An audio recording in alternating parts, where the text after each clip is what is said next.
Welcome to Built for the Game, where we talk about the systems for winning in business and life for the long haul so you can thrive in any situation. And I'm your coach, Rob Cressy. And joining me today is Josh Thomas, founder of Factor One, a business advisory service for entrepreneurs. Josh, great to have you on the show. Man, I'm super excited to be here. I love your energy. Let's bring it. Josh, this episode is going to be one of the most unique that I have ever had in the best way possible, because today we're going to be talking about three things: coaching, courses, and accountability.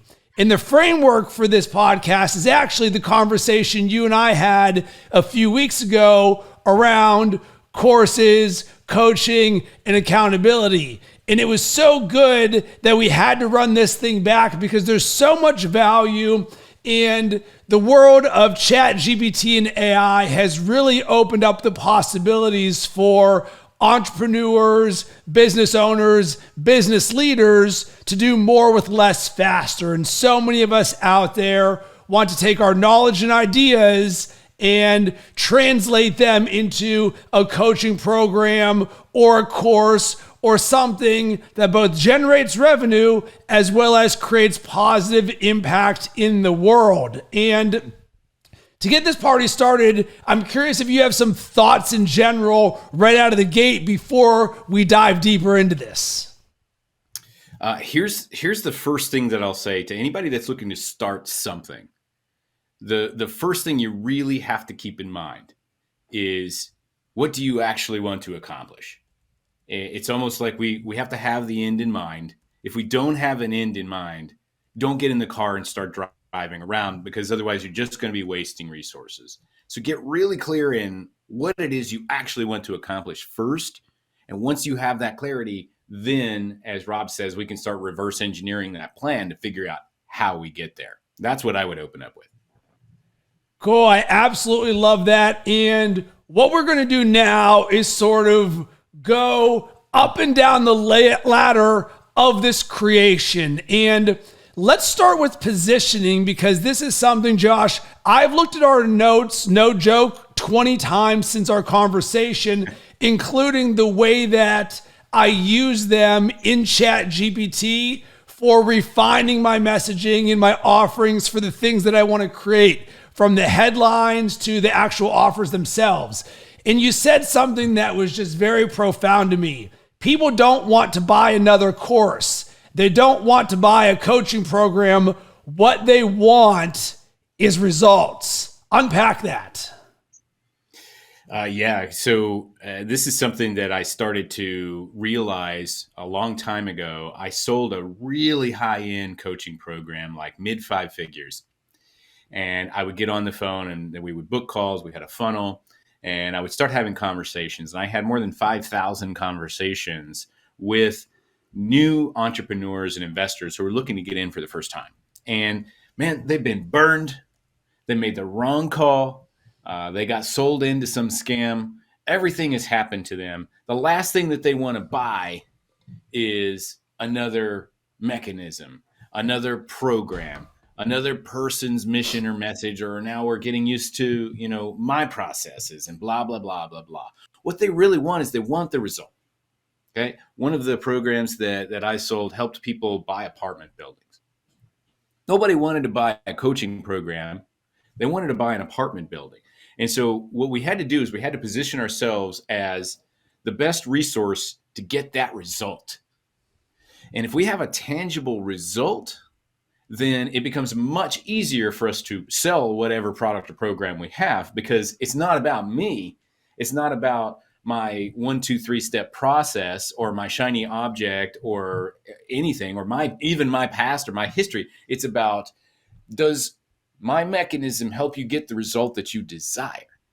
And can I show you a step-by-step process that my program or my product does to march you along this process so that you can get the result? And so anytime, if you're positioning any kind of product or program, really, as I mentioned before, the destination, what do you want to accomplish? That applies also to your customer. Can you paint a picture of what your customer wants to accomplish? And can your product or your program or your mechanism help them get that result that they're ultimately looking for? And can you relay that to them in simple terms that are not confusing, that's not like a 12, 15, 30-minute pitch? Can you relay it to them in the simplest of terms to where they say, yeah, you know what? That is what I want. And you can help me get that. Thank you. Let's go. Let's move forward. And let's dive deeper into this, because one of the things that you said is, what is the thing that my people want to get out of working with me? And you said, Rob, what is the sexy result? And as I'm leveraging ChatGPT, I kept putting in there, I'm giving it all this context, and I'm like, what's the sexy result? What's the sexy result? Because I'm creating headlines and emails and content around all of this.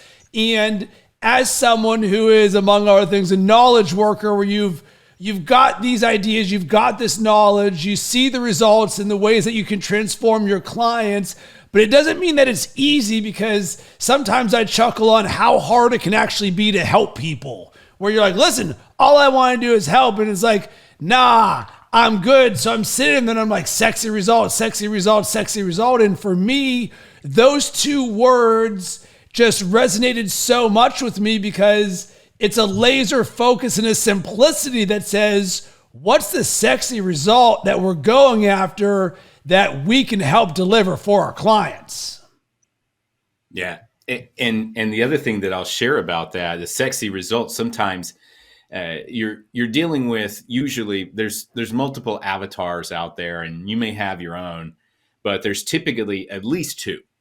There is the kind of the opportunity seeker, and then there is the analyst. And those guys need to be sold to differently. They need different messages. They need different sets of details and information. They may even have different time frames. But the analytical guy, you may run into a lot of those. The analytical guy needs concrete stuff. If you're selling something gooey that doesn't have a concrete outcome, how do I know if you have a $10,000 product? How do I know if I give you $10,000 that I'm going to get my $10,000 back in the form of an ROI? How do I know that? Can you paint that picture for me very clearly? Because if you can, that in itself could be a sexy result. Give me this money, I'll give you the money back, and I'll give you the result that you desire. That's sexy. Okay? That means that I am getting my result for free, painless. It doesn't cost me anything. If I can create a result like that, now we're talking. Now, how do you do that if you're selling something that's intangible? First of all, go back to what they want. What do you want to accomplish? Let's measure it. Let's make it specific. Do you have a financial goal? Are you looking to create $10,000 a month in passive income? Are you looking to take your business from, $20,000 a month to $100,000 a month, or whatever it may be? Let's nail down that destination.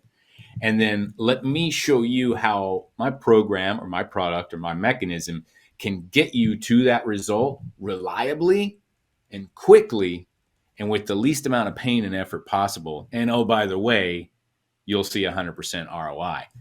That's a sexy result, because you're focusing on what is it that they actually want, and then you're building a plan around how to help them get there using your service. Love that. So there's some phraseology you used around coaching and courses that resonated with me. You said, Rob, when someone thinks about coaching, they hear immediate reaction is, this is an expense. And when someone hears course, their immediate reaction is, this is going to take away time from me. And one of the challenges I experience on a regular basis is I'm an outlier. When I sign up for a coaching program, I am the number one student in it. I am all in. I'm there to get the transformation. I'm doing it for a specific reason, because I have a growth mindset and I want to learn the thing. And the same is true with courses. But I've also experienced, as someone who is a course creator and a coach, what it is like to be the provider of these things. And one of the biggest challenges is actually the lack of accountability, or the lack of follow through or all in commitment for the people in the transformation. They love it on day one. They'll even pay a good amount of money for this. And then once that happens, we just see the slope going downhill. And I'm curious from your perspective if you can unpack a little bit more on the framing for these people, because there are a lot of coaches and course creators listening and watching right now who this might be hitting them like a ton of bricks, being like, wait a second, my entire service offering is based around things that people do not want. And I get it and I feel it. And I like the framing that you have, but it doesn't mean that it's easy to comprehend that you as a coach is seen as an expense and your course is seen as a time commitment. And both of those things are not things that people want. Sorry to bust your bubble, but look, here's the thing. The reason that people think that coaching is an expense and that courses are a time suck is because that's the experience that they've had in the past. It doesn't mean that you are, but it also doesn't mean that you aren't. Okay. So you just have to understand that's what people are feeling. When you hear coaching, I'm going to coach you. I'm going to be a life coach. Do I get a hat and a whistle? What does that mean when you're coaching somebody? Like, you have to understand that means one thing to you.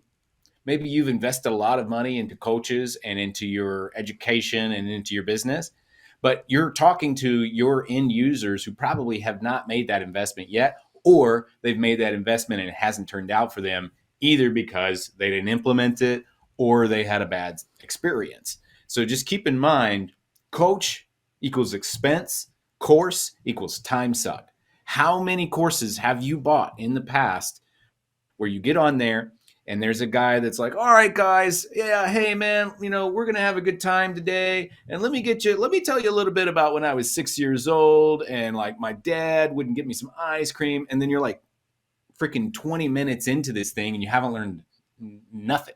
It's like a 2-hour session just to get 3 nuggets out of it. That's a time suck. I don't want to have anything to do with that. So if you got a course, I don't know if you're a good teacher. I don't know if you keep a good pace that matches my needs. I don't know that right now. And so it sounds like that's a lot of time. So let's not focus on your course. Let's not focus on your coaching. I don't know you, right? I don't know if you're going to be providing value. I don't know your experience. I don't know if you're even going to have good advice for me. What I know is I need to get a specific result and I'm not getting it. And that's creating pain for me. If you can help me understand why I'm in pain and show me a solution to that pain, and you can help me implement that solution, take my money. I don't care if you ever said the word coach. I don't care if you have the greatest course in the world. Maybe I look at it, maybe I watch module 1, maybe I skip through to like minute 6 in the third video, and that's all I need. I don't care. I don't need to watch all 17 videos or all 6 hours of whatever footage. What I need is the result, right? Same thing with coaching. I don't need to talk to you every Tuesday at 2 p.m. I need to talk to you however much I need to talk to you to get the result. And if we focus on whatever support you need to get a result, not only are you going to create better results for your customers, but you're also going to say something that they are not used to hearing at the front end, and you're going to sound completely different than everybody else. But because what you're saying now is we're an implementation service, we're an advisory service, we're going to help you get the result that you desire, and by following a specific process, as opposed to, I got a coaching program. That sounds expensive. Or, hey, take my course. I don't have time for that. Thanks. Oh, by the way, I heard that you're experiencing this problem and you probably have this frustration and you've probably been burned before by coaches and you probably wasted a bunch of time on courses and you spent a bunch of money on that. This isn't any of that. Let me show you why we're different. Now they're paying attention. I love all of this, and let's drill down even one layer deeper, because I believe one of the things that this really challenged me on is around specificity. So among other things, we run a ChatGPT and AI consulting and strategy company where on the surface level, we help business owners, entrepreneurs, coaches, creators leverage ChatGPT for business growth. But all those words to me were just super hollow and empty, certainly as it relates to talking with you, because I'm like, what's the sexy result? Oh, the sexy result is business growth. And I'm just like, man, that's just not it yet. And I knew it. And in my loins, it's like, you want to learn how to leverage ChatGPT.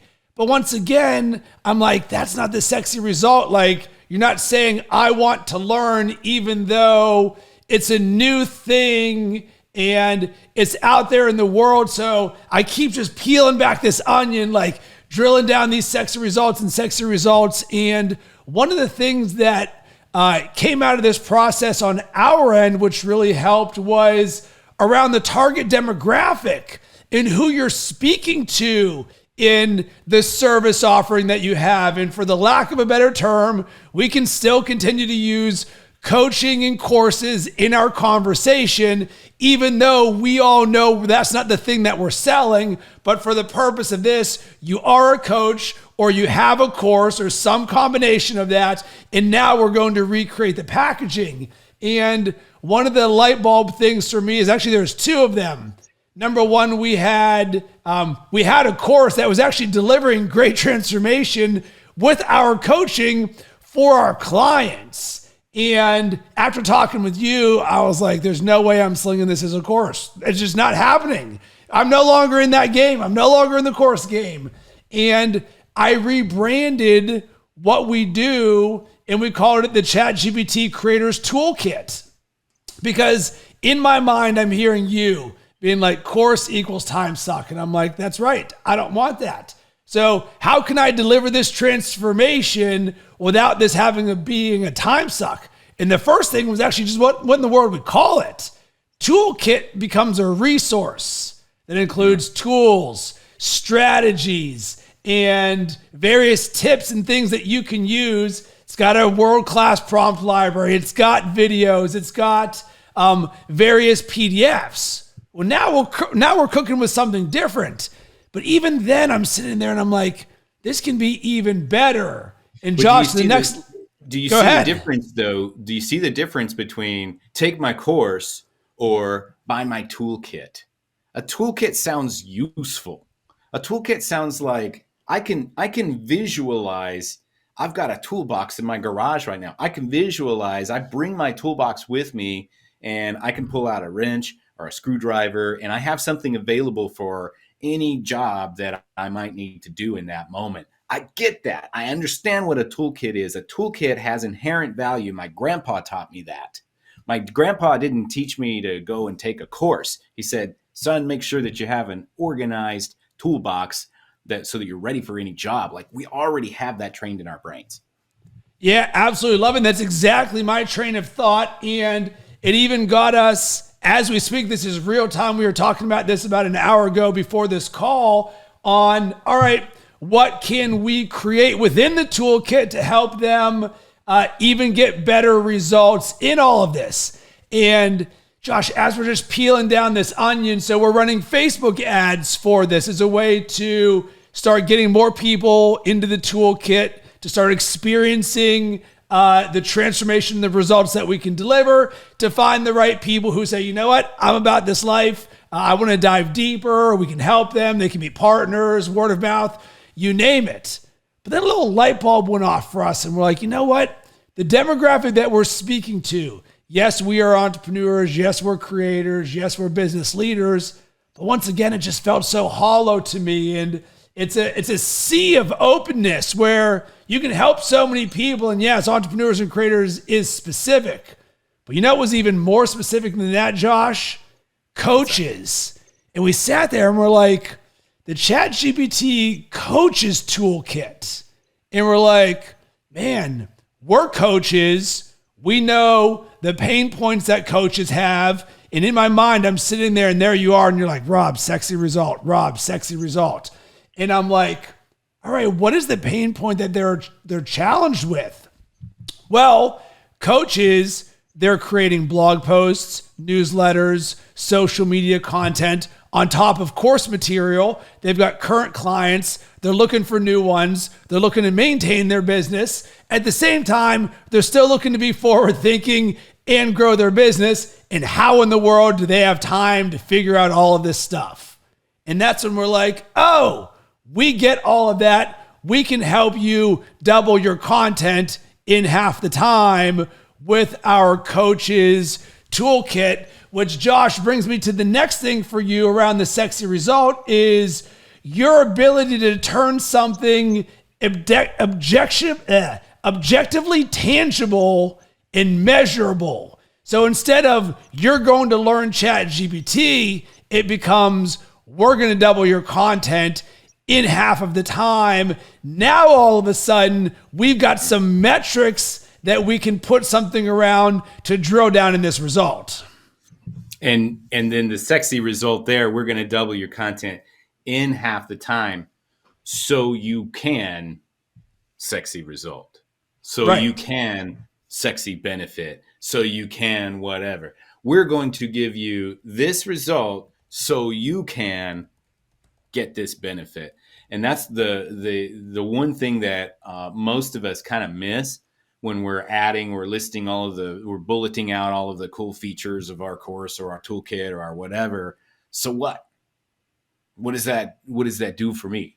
Well, we're going to double your content in half the time so you can, what, Rob? You can do more of what you love. And I know that's a very... it's something. It's a something because ultimately what you want to do is you want to coach, you want to create. Sitting here writing content. I don't want to be sitting here marketing stuff. I don't want to be sitting here on sales calls. I want to make transformations. I want to make an impact. That's what I want to be doing as a coach. I want to be helping people create results. That's what I'm all about. And if you can show me you can double your content in half the time so you can do what you actually love and maximize your impact. All right, take my money. Now we're talking. And Josh, what I'm loving about this conversation is we're peeling back this onion. And you start from, you know what? I want to create a course or I want to coach to make money and create impact at the same time.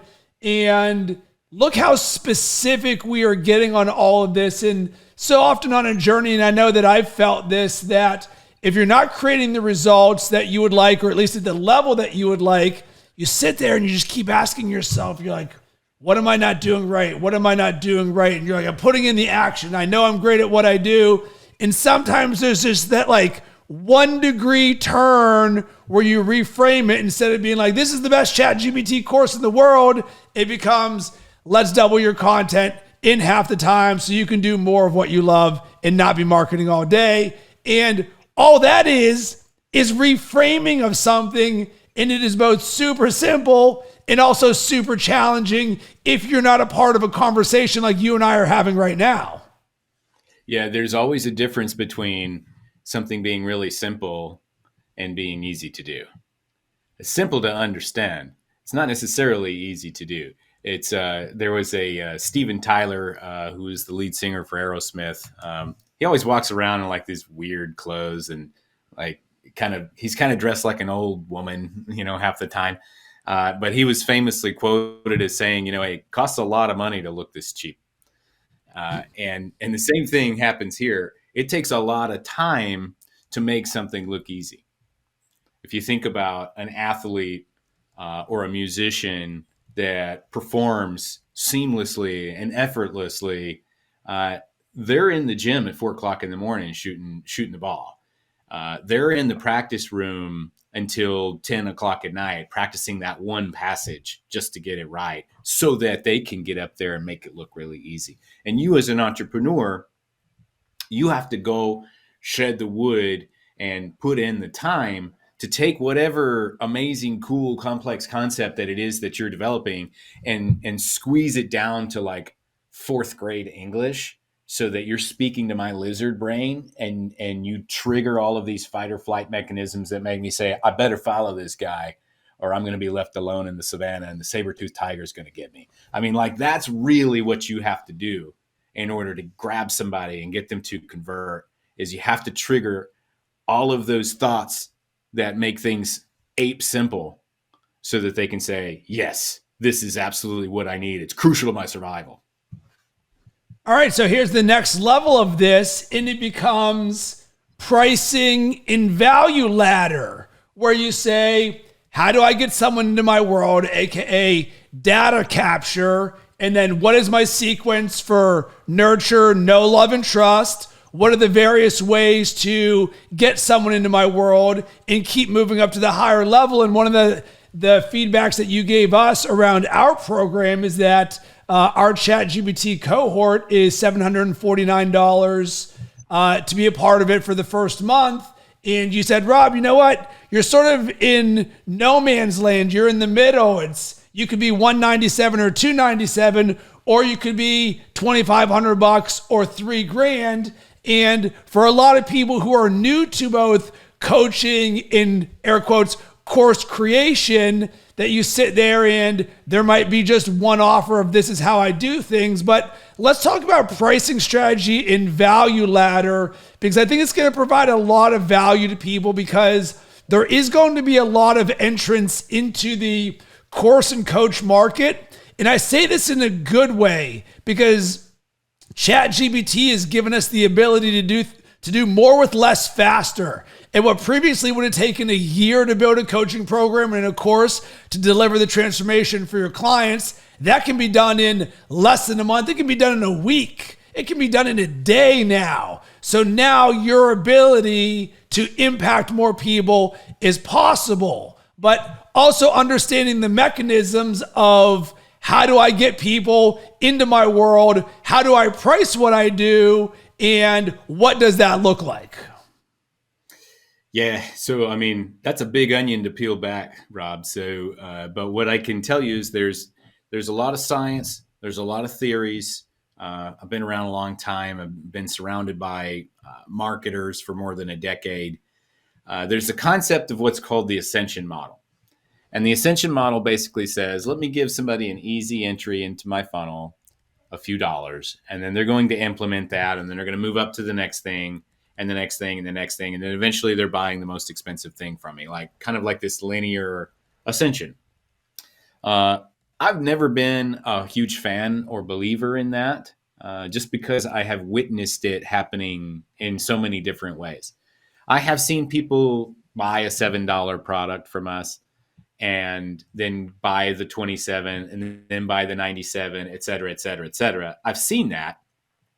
But more times than not, when I see somebody that has purchased a $30, $40, $50,000 consulting package or something from us, they've never spent any money with us at all. I had one guy that I sold. This was I was working with a consulting company at the time, and I sold $150,000 of consulting to a guy who'd never done any business with us at all. He had a big pain, and we had the solution to that pain. And I told him how much it costs, and he wanted to put like a third of it on his Amex, which drove the boss a little bit crazy. But hey, he wanted to get those points, and that's what it took. So pricing, kind of coming back to that, we don't necessarily want to price based on the ascension model, buy this, then buy this, then buy this. But what we want to do is we want to price based on where somebody is in the funnel, where somebody is in that know, like, and trust factor. If I don't know you, but you present a solid offer to me, I'll toss you a few dollars just to see what's up. $7 to $27. I'm not going to think about that. If it's crap, shit, I've spent more than that on 2 drinks. It's fine. So if you don't know somebody, but you want to monetize and you want to convince them to buy something from you, low ticket, under $100, under $50, really, and you're going to get their attention. It's a no-brainer. I don't have to think about this. I'm just going to go ahead and do it. Moving up to that next tier, a couple of $100. All right, I'll spend a couple of $100 if I don't know you, but it better be really good, and it better be a clear message that's going to solve a specific problem that I have, and I'm in enough pain to give you a couple of $100, even though I don't know you.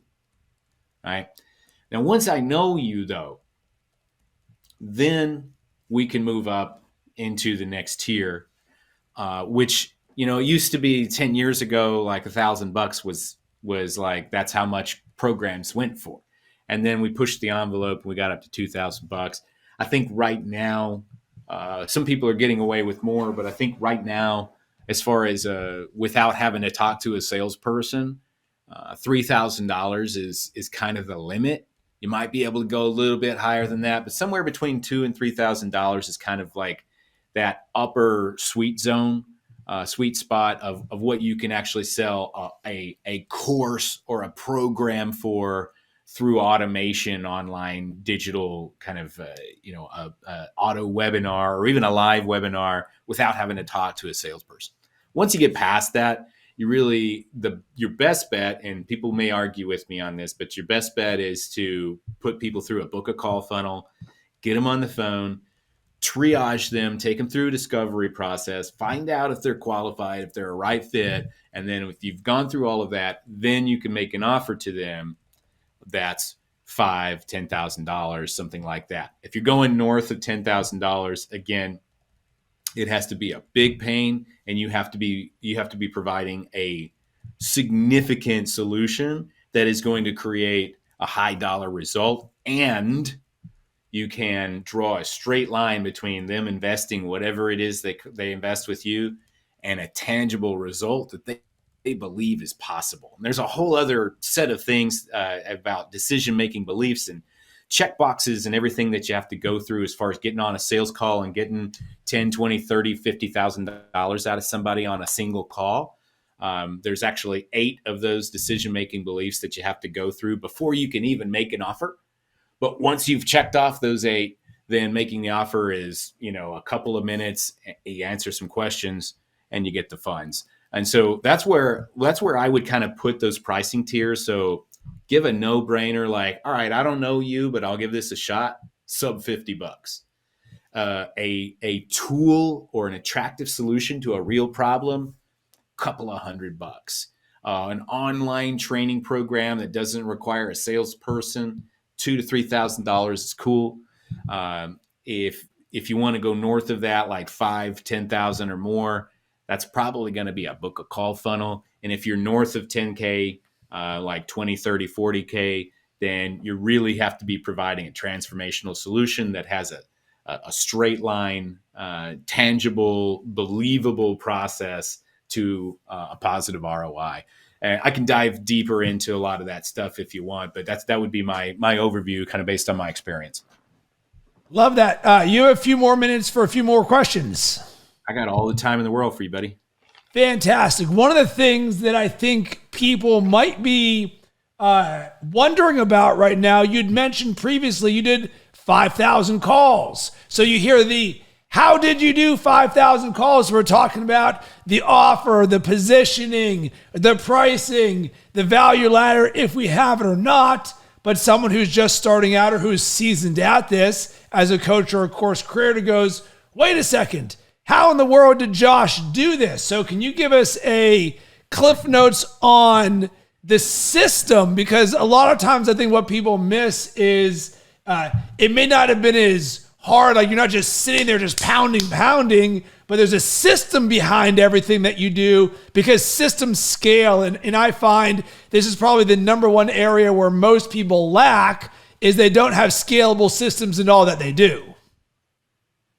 Yeah. And so to clarify, when I said 5,000 calls, I did 5,000 calls for one offer. So I've actually, if I were to take my full count, it's probably closer to 10,000 sales calls that I've taken over the last decade. It's a lot. I've had a lot of conversations, and I should probably get the exact number. I bet I can find it if I look. But yeah, I've taken about 10,000 sales calls over the last several years, and I would not be able to do that if I had to be the cook and the distributor and the front of house staff and also the server and also the manager and also run the books. Like, think about a restaurant. It would be total insanity for you to open up a restaurant and be a one-man show. That doesn't that's a non-starter. Nobody would even allow you to do that. And so why would you run your coaching business that way? If you couldn't open a restaurant and serve a burger and fries as a one-man show, why would you run something so complex and involved as a coaching company without having a little bit of help? And so the first thing that we have to do is we have to understand what is the highest and best skill that you have, and how can we maximize your calendar and your schedule so that you're doing the most of that and the least of all of the other things.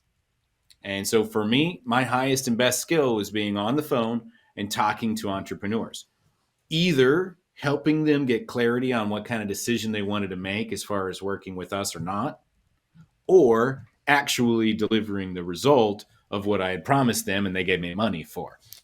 Okay. And so I need to be doing one of those two things and almost nothing else unless it really, really requires my high level input. And so how do I do that? The first way that I do that is I have to break down every single process. Sales. Let's take a look at sales. What do I have to do to create sales? I have to talk to a qualified person who is interested in what I have, and I have to talk to them live in real time, and then I have to walk them through a process. So the process by itself, once they answer the phone, I have to take them through a process that's been proven and vetted over many, many, many years, many calls. I probably didn't come up with or invent most of it. I just go and invest in myself, and I get information and strategies from other people, and then I go and refine it on my own over time. And I'm happy to share any of those with anybody who wants to reach out to me on my socials, at JT Literally. You're welcome to reach out to me. I'll share anything I want, anything you want on that. But the process, once somebody gets on the phone, I'm taking them through discovery. I'm qualifying them. I'm nailing them down. And I'm transitioning into the pitch. The pitch takes less than 5 minutes usually. And then I transition into questions. And then I ask them, hey, how does this feel? And then I make the offer, and we overcome objections, and we close or we don't. Okay, that's the process that happens on the call, and that's all up to me. Everything that happens before we get on the call has everything to do with my systems, my processes, and my people. Because what has to happen in order for me to get a qualified prospect who's interested in the solution that I have to answer the phone at a specific time that's convenient to me? That's a lot. Somebody has got to go out and find that person and get their attention and say, hey, are you struggling with this problem? And they're like, yeah, how'd you know? Well, I've got a solution for you. Let me invest some quarters into this machine and start building our relationship. All right, you seem like a cool guy. And this is all my marketing. This is all my systems and automation. They get into my funnel. I start providing more value and information and education for them. And they're like, all right, Josh is all right. And then I make an offer that says, hey, would you like help with this? I can hold your hand and walk you through and provide this solution that I know you need. And they're like, yeah, let's do it. All right, here's a link, schedule a call. That's what has to happen in order for me to get that person on so that I can just do my job. And then once I get them closed, I need a system for delivery, which again, I can't be the person reaching out, scheduling calls and all that stuff. That's not a good use of my time. The best use of my time is either helping them make a decision or delivering the thing that I promised. Everything else needs to be delegated or outsourced or automated or chat GPT'd or AI'd or whatever else that you can do so that you are maximizing the value of your time and minimizing those $10 an hour tasks. And I'll end with this. Just keep in mind, every time, this is my friend Travis Jenkins, who owned 4 construction companies. I think he sold them all, but he was worth a ton of money at some point. He taught me a really important lesson. And when he was growing his construction companies, he would go in and he would check on the job and his employees, like the drywall was crooked and all this stuff. And he'd get really pissed off. He's like, yeah, just get out of the way. I'll do it myself. And he had to stop himself and he had to say, look, Travis, every time you pick up this hammer, you're losing money because You're not supposed to be swinging a hammer. That's a $10 an hour job. You're supposed to be running and growing this business. Put systems in place that helps your employees swing the hammer better.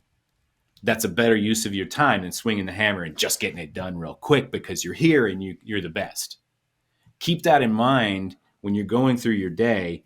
If you perform a $10 an hour task, you're worth $10 an hour. Get those off your plate and you're worth more than $10 an hour.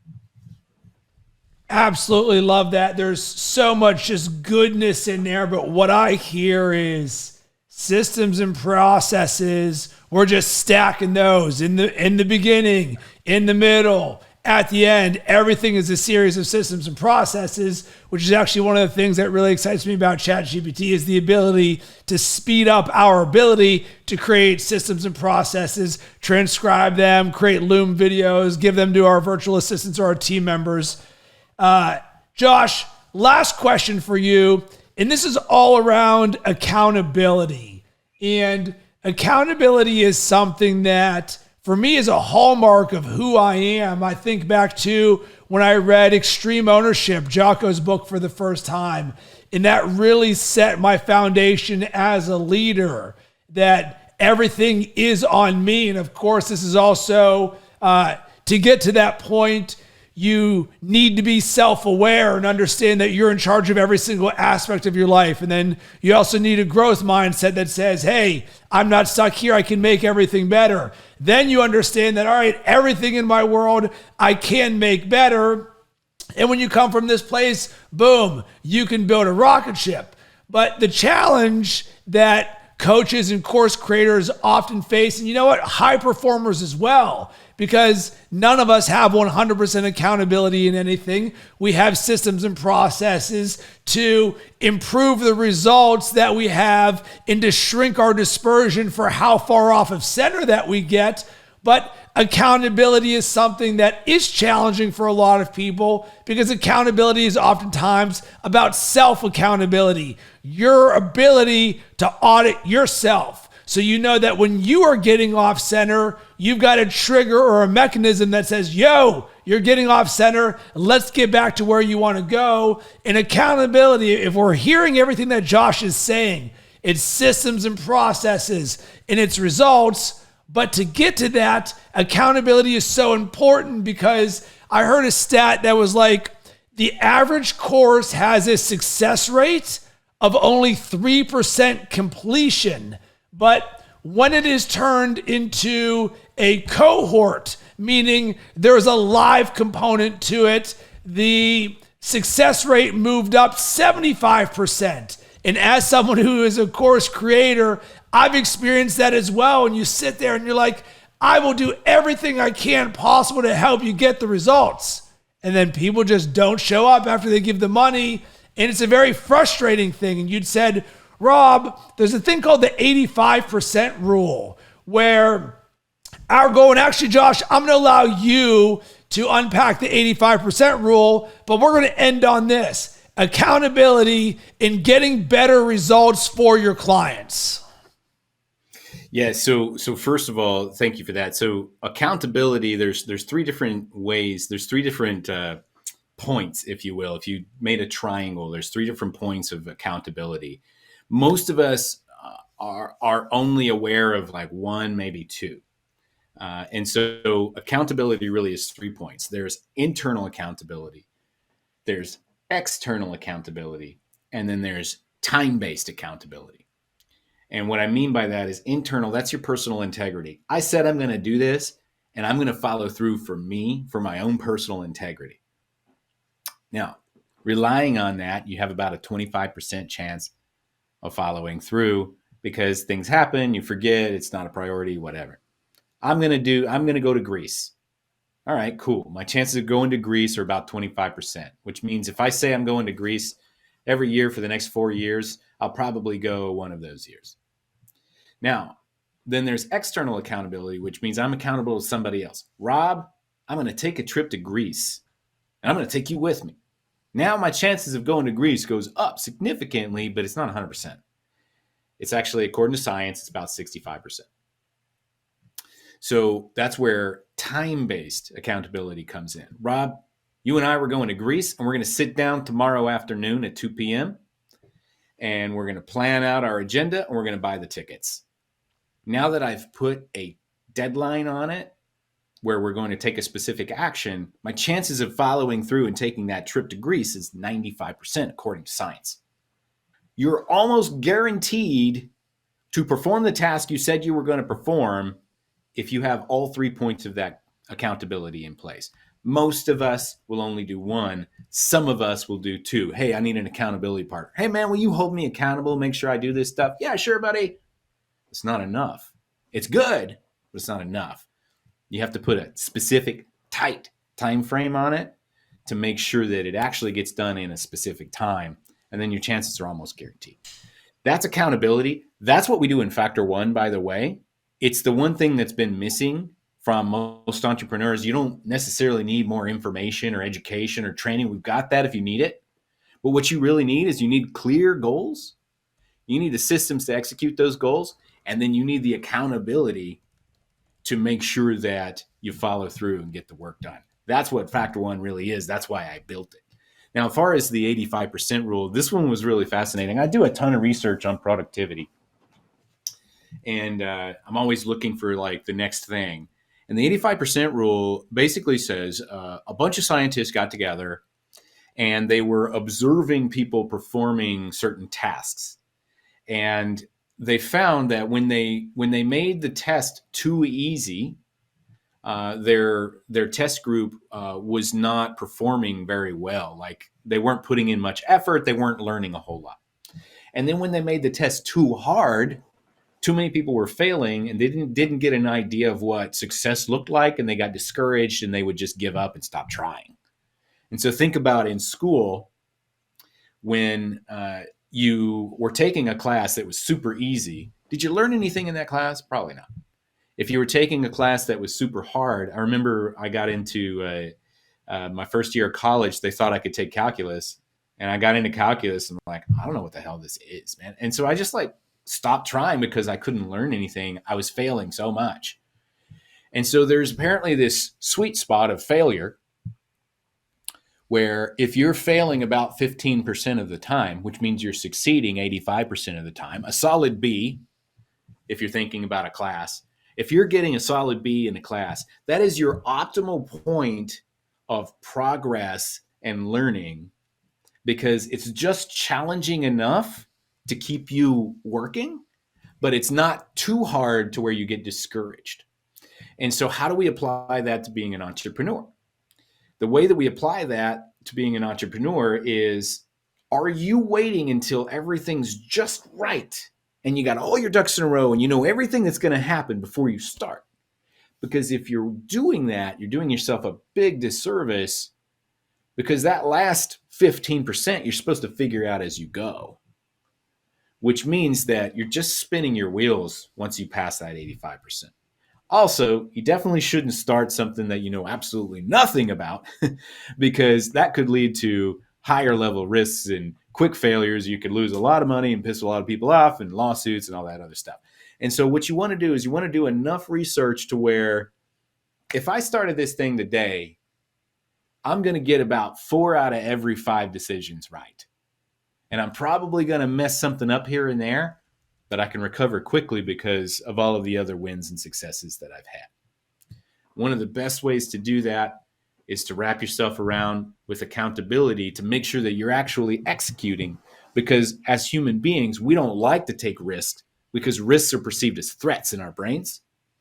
And so that accountability will help us rewire our brains and say, all right, I know I'm going to have to take a risk. I'm only about like 85% ready for this, but I'm going to hit the gas anyway because I told Rob that I was going to have some results for him by Saturday at 2. And so that's where the 85% rule could change everything for you, because if you're waiting for 100%, you'll never get there. You'll probably hit 85 pretty quick, and you can go ahead and start figuring out the rest of it as you go. Yeah, and there's a great quote that I heard that is really resonating with me right now. Be wrong fast. And so often we see not having all the answers, being wrong, air quotes, failure as a bad thing. But as entrepreneurs and coaches and creators, the faster that we can ship the work and learn and iterate, the better your version 2, 3, and 4 can be. And Josh, this was a masterclass of goodness for coaches, creators, and entrepreneurs. And clearly your knowledge and your willingness to be a go-giver shines. And it's something that's why I wanted to bring you on, because there's so much value, both for me, but as well as everybody else who is listening and watching right now. Where can everybody connect with you and find out more about what you've got going on? Yeah, absolutely. So a couple of things. First of all, my social is at JT Literally. Please feel free to hook up with me there. Send me a message on Facebook Messenger. I'm on there. I'm figuring out Instagram, but it's a little bit harder for me because I'm too old or something. And then if you're interested in, if you are a service-based entrepreneur, which means that you have a coaching program or you sell a course or an agency of some sort, Factor One is built specifically for you, especially if you're under $2 million in revenue. What we do is we help build the right goals for you. We help build those systems so that you can implement those goals effectively. And then we surround you with one-on-one accountability and unlimited support to make sure that you accomplish those goals within a 90-day period. And we do guarantee results. So basically, we're gonna help set up a goal for you, and we're going to guarantee that you hit that goal in 90 days or you don't pay. We're just going to refund you. We don't want to keep your money if we can't produce results.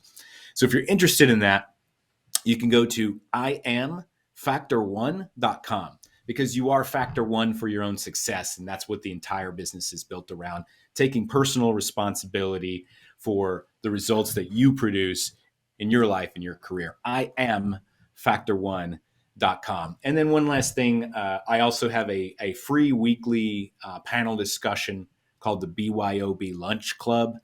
We bring on expert entrepreneurs every week, and we talk about a specific business topic. You can learn more about that and sign up for free at byoblunchclub.com. So just a quick review here. I'm on social at JT Literally. If you are a service-based business under $2 million and you're looking to get to the next level, and you need guaranteed results, and you want to make sure you don't get it wrong, and you want to surround yourself with all the help and support that you need to get there, and something I've said with you has resonated with you because you're going to be working with me and my team, you can go to iamfactor1.com. Absolutely love it. And a little pro tip for everybody: always listen for the process. When I hear Josh giving his pitch and call to action, I hear it formulaically on hitting the beats, going back, re-saying the action items for where people can do it. And so often when you are doing podcasts or jumping on other things and you ask, oh, where can everybody connect? A lot of people are like, oh, I didn't know you were going to ask that. No, boom, Josh dialed in here. So take note of that. This is just one of a number of gold nuggets that was in this episode, and I would love to hear from you. What resonated with you? What stood out to you? Where did you feel something inside of you where there is some judgment or some resistance based on where you are right now in your process and what you heard here? You can hit me up on all social media platforms at Rob Cressy. And you know what? Hit both Josh and I up, because a crazy thing happens. When you do, we will respond back to you. And I'll say this real quick. The only reason that you and I are doing this thing right now is because you asked a question on social media and I answered your question. And then we ended up talking for like an hour and a half and workshopping it. And the only reason that we did that is because we took a moment to say, hey, man, I think I can help you out. And you said, hey, man, I think I'll accept your help. And that's how this relationship was born. And so think about that. If you're watching this, you want to connect with people, man, just connect with them and say what's up, show up with value. Don't try to pitch them your coaching program or your course or whatever. Just talk to them and the rest will work itself out. And this is the game behind the game. Me being willing to ask the question, Josh being willing to answer the question, say, if you want to jump on the call. I then was like, let's do this. You and I had not spoken in person as of 2 weeks ago, slid into the DMs. We literally jumped on a Facebook message thing right there. And naturally for me, the best thing that I could do to deepen this relationship and provide value at the same time is let's get Josh on my podcast, share his knowledge with my audience. It'll help him and his business. It'll also bring Josh and I closer together because this is another hour of him and I talking together. And a crazy thing happens. Imagine if you were connected to Josh and I, and what could happen if you're in our orbit where we're connecting, we're trading messages, seeing who we can introduce each other to. This is the game behind the game.